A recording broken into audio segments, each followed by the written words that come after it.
Tina's animal friends zebra. Tina really loves animals.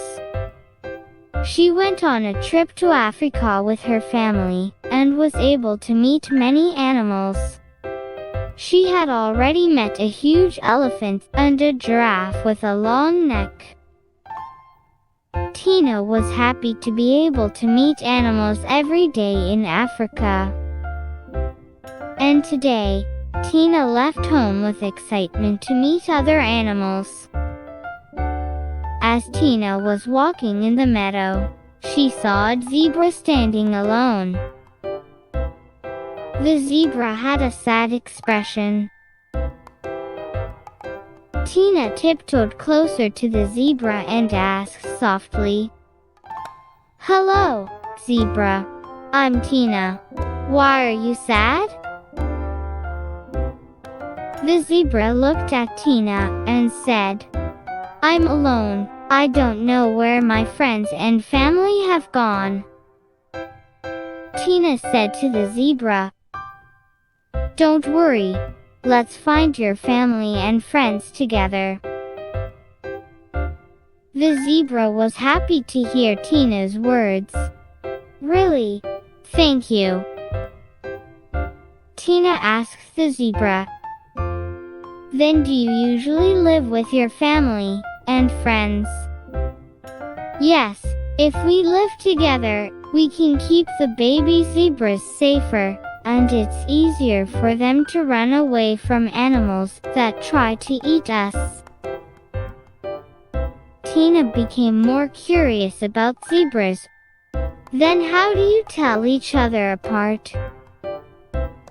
The zebra smiled and answered, "All of our zebras have different stripes, so we can tell each other apart.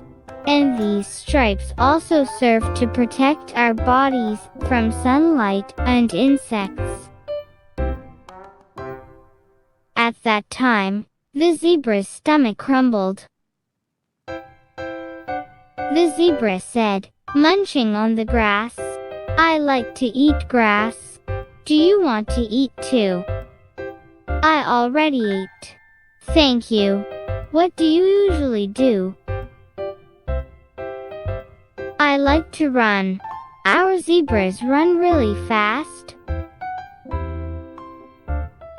But the zebra said it wasn't fun to run alone because there were no friends nearby.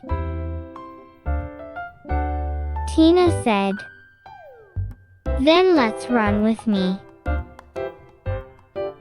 The two friends ran quickly through the meadow. The zebra was so happy and excited to run with Tina. Tina saw zebras in the distance. The zebra said, "Wow, those are my friends."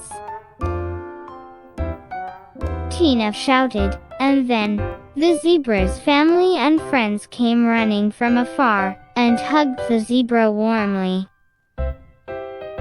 The zebra thanked Tina and said, "Thank you, Tina. Thanks to you, I didn't feel lonely.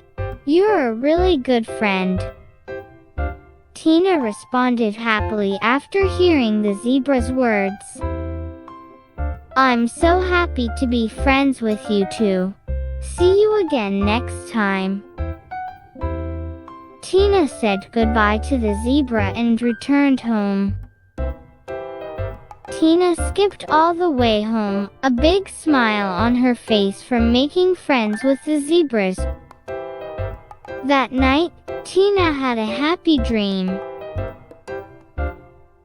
In Tina's dream, she ran like the wind across the wide grassland and played happily with the zebras.